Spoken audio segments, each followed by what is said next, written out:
the Biden impeachment efforts by the Republicans are completely falling apart in front of our eyes. It was always threadbare and retaliatory because Congress dared to impeach Trump twice for the attempts to overturn the democratic results of the election.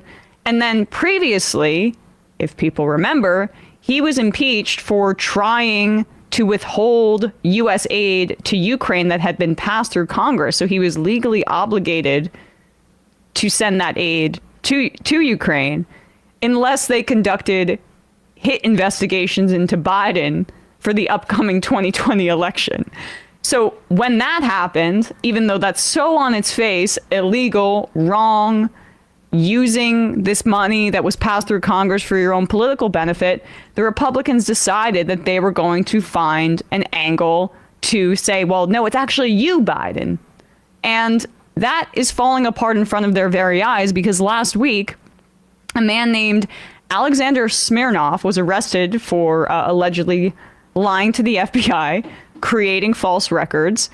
He was the star witness for this Republican investigation for the impeachment.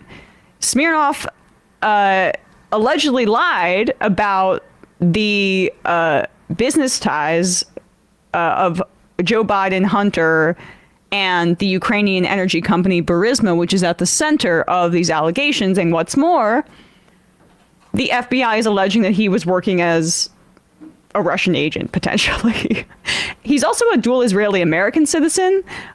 We know how right-wing the Israeli government is, and we know that there are other rumblings in the past, a la Jeffrey Epstein. I think the person who wrote that book on him, that Florida-based reporter, alleges that he could have potentially been working with Mossad. There's a lot more of that than gets reported, but because Russia has an adversarial relationship with the United States, that's what gets the headlines.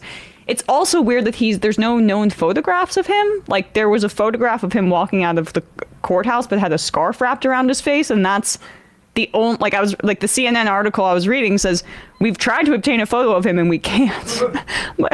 It's pretty shady.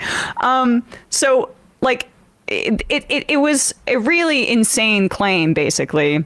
Well, Jim Jordan vouched for it. Yeah, we'll get to him in a second. Okay. So the claim was, as I mentioned, that Biden was basically Biden's son, Hunter, who got this board position from nepotism on Burisma, this Ukrainian energy company, that there was basically some corruption involving Biden as vice president at the time under Obama, doing what the general consensus was in U.S. policy, which is saying, hey, Viktor Shokin, this extremely corrupt prosecutor, we'd like you to go.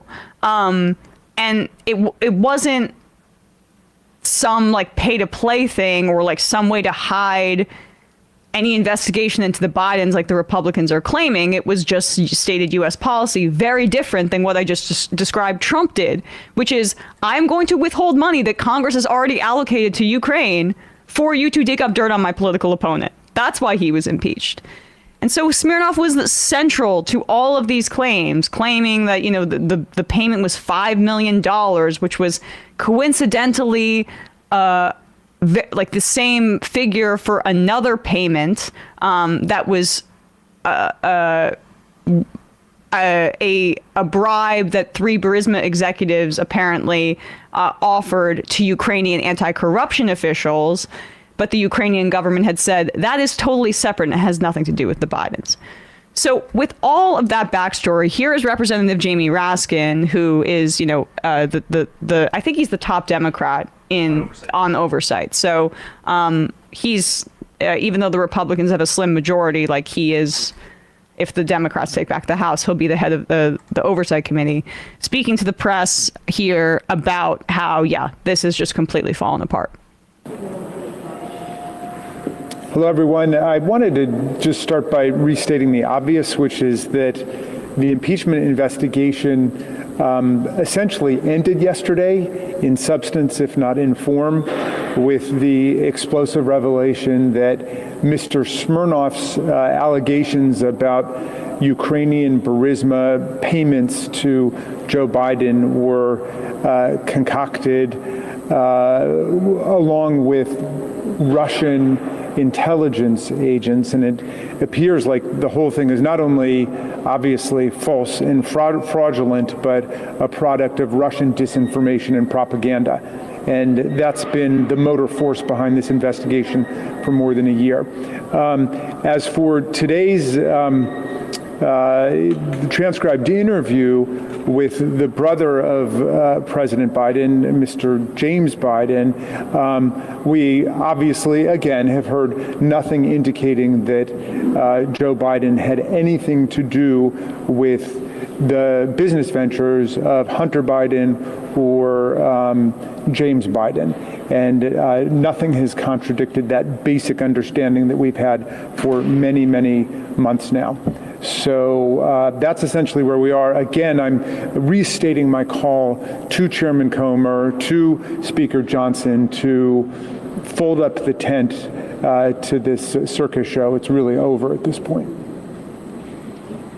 Can you tell us what James Biden was saying in the deposition? What was the line of questioning? Was it about what was James Biden saying? China, Romania? It was about China. Yeah. You know, I'll allow the Republicans to reconstruct for you whatever they're trying to accomplish, but I can assure you that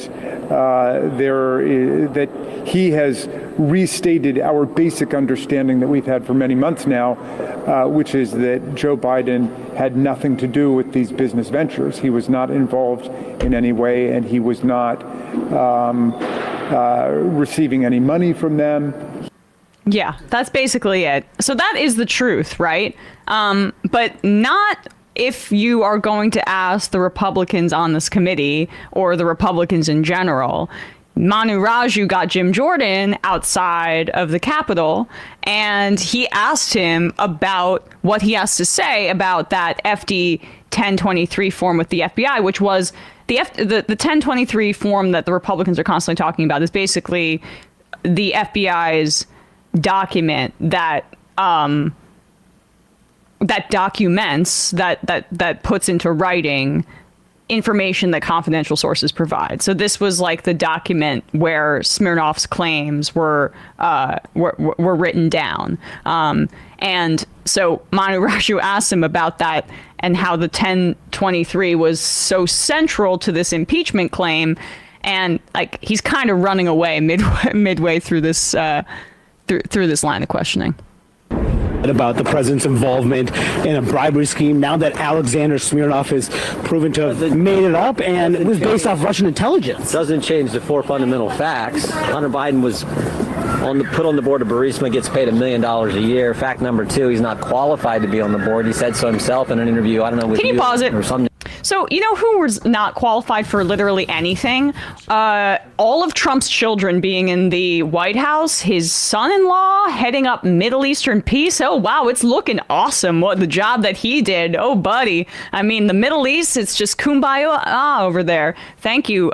Rich kids should have to work, I think, minimum wage jobs. That's the new policy. That's the new policy, right? Thank you, Jim Jordan. Also, like, you know, Jared Kushner, who had Netanyahu sleeping in his child's bedroom on occasion when he would visit his family. That's the kind of guy that was in charge of Middle Eastern peace. I mean, the other kids being in the administration, Ivanka being a senior advisor, and like also Jared Kushner, after leaving office, got a multi-billion-dollar deal from the Saudis after they sucked up to him and did nothing about the Saudis' killing of American citizen journalist Jamal Khashoggi and Saudi dissident. That was the pay-to-play that they engaged in. And we're talking about some cushy salary that Hunter Biden got for nepotism. I mean, we're really scraping the bottom of the barrel here. And those claims, though, don't link Joe to any of it. Like, okay, it's nepotism. What is the impeachable offense? What is the impeachable offense? Well, also the fact that you mentioned that the international community's consensus, along with is not just the Shokin thing being the international community's consensus, but what Jordan says about Biden wanting to condition the aid on Shokin being fired because he wouldn't investigate Burisma is a lie. Yeah, it's just not true. It didn't happen. It's actually the opposite. They wanted Shokin was not investigating Burisma. He was transparently hoping to skate by in elections and that the regime would change or something like that, so he would not have to investigate Burisma. Right. It's just Trent's like it's the inverse. Yes. It's kind of wild. I mean, it's hard to do when the guy like Jordan talks so fast, but I think every reporter should literally be like, "You're lying. You're lying. You're lying. You're lying." It doesn't happen. All right. Let's hear the rest of these lies then. With that. Fact number 2, he's not qualified to be on the board. He said so himself in an interview. I don't know with you or Sure. some network. Fact number 3, Zolochevsky and Pizarski, the 2 executives at Burisma, specifically asked Hunter Biden, "Can you weigh in with D.C. and help us deal with the pressure we are facing from the prosecutor?" Fact number 4, Joe Biden, then he gets called. Hunter Biden calls his dad, according to Devin Archer, Hunter Biden's business partner. Fact number 4, Joe Biden then goes to Ukraine 3 days later and conditions the release of the money, American tax money, on the firing of the prosecutor who was applying the pressure to the company. Okay, pause it for a sec. Actually, I want to go back slightly. So he mentions Devin Archer there. All of this is just lead up saying Hunter's a Nepo baby. He didn't deserve that salary. Fine. We understand that. Great. Granted. But we're dealing right now with the impeachment of the president, not a criticism of nepotism. He mentions Devin Archer. In that testimony, Devin Archer says he had no knowledge of wrongdoing by Joe Biden, that Biden, the president, was not involved. Okay, go back 15. It's just incredible he even brought that and testimony also, up. You said earlier, but like what Trump did in this sort of exact same vein. I mean, a million times worse. Just like 10 seconds back, because he's rapid firing these things that are supposed to prove something, and they prove nothing. And just a reminder, Jim Jordan was accused of helping a cover up with regards to sexual abuse in college. To Ukraine 3 days later and conditions the release of the money, American tax money, on the firing of the prosecutor who was applying the pressure to the company that Hunter Biden sat on the board of. That was U.S. policy. The most corroborating piece of information. Yes. It corroborates, but it doesn't change those fundamental facts. So now it's not true. So it doesn't corroborate. So the FBI told us that this source was so 14. So no corroboration. I thought we didn't trust the FBI. Right! I thought the deep state wouldn't give us. So now we trusted the FBI. The FBI said he was so reliable. Oh, really, Jim? I thought that was the deep state. You can trust a word they said. Well, Bradley, you're giving them their next angle. That it's the DEI, FBI that is saying everything's Russia, Russia, Russia. But now they have a trans person in the FBI, and you know what their agenda is. And also that now that this whistleblower was getting too over the target, they charged him. Oh yeah, he right. I mean, is that not suspicious? When there's he apparently transparently lied about every single fact in this account, and then he gets charged by the DOJ. I mean, or the FBI, right? Yeah, I mean the FBI, and they find that he's not a reliable, confidential human source. Interesting. It's so weird that he was getting so close, and then just fishy. Caught in the snares. So many people committing crimes when they're right over the target, say the Republicans. It must be a coincidence or not. Man Shovel says most people serving on corporate boards are unqualified for anything other than stealing their workers' wages anyway. Jim Jordan isn't dropping it. Right. Sorry, that's a good point, because like the nepotism thing is one thing, but who is on boards? It's always for like who's in the Rolodex. Yeah, I've seen Succession. It's like the kids and the sycophants. Yeah, there's not like some sort of Hunger Games style like competition of executive competency. Yeah, right. It's who do you know, and what does that mean for us? Oh, I'd be sick. That'd be sick. Yeah, we should investigate I'd vote for that. Chelsea. Oh, sorry, Brendan. I meant to say this when we were talking about this earlier, but we should just investigate Chelsea Clinton joining the board of Expedia.